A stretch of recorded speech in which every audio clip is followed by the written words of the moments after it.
Soplestuni minta Pemda Buru perhatikan tenaga pengajar SD Yayasan Bina Umat.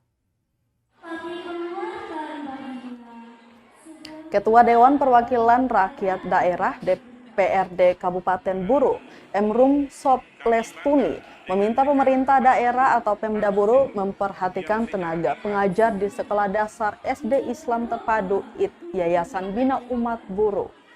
Hal itu ia sampaikan dengan harapan para tenaga pengajar lebih semangat dalam pembelajaran.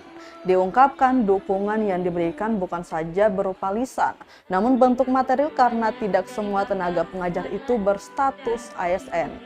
Menurutnya, perhatian dari Pemda menjadi sangat penting juga untuk meningkatkan kualitas pendidikan di sekolah tingkat dasar itu. Diberitakan sebanyak 33 tafsizul Quran Juz 29 dan Juz 30 di SD Yayasan Bina Umat Buru hari ini diwisudakan. Mereka terdiri dari 2 penghafal Al-Quran Juz 29 dan 31 penghafal Al-Quran Juz 30.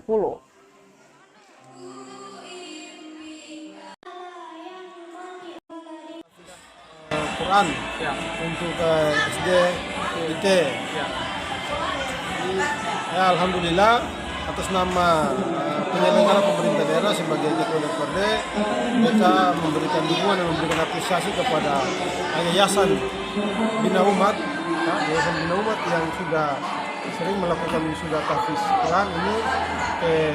Kemarin ada SMP IT dan hari ini SD IT. Sebagai penyelenggara pemerintah daerah, mereka memberikan dukungan dan harusnya kita juga memberikan dukungan bukan secara lisan, tapi harus ada bentuk moral dan bentuk pengakuan materi yang kita berikan.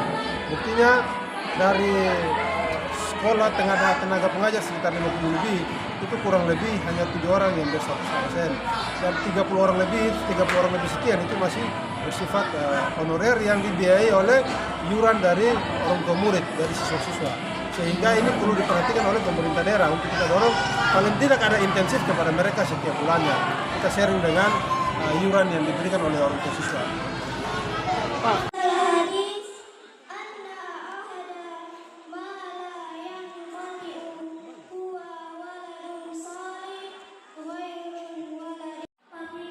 Terima kasih sudah nonton. Jangan lupa like, subscribe, dan share ya.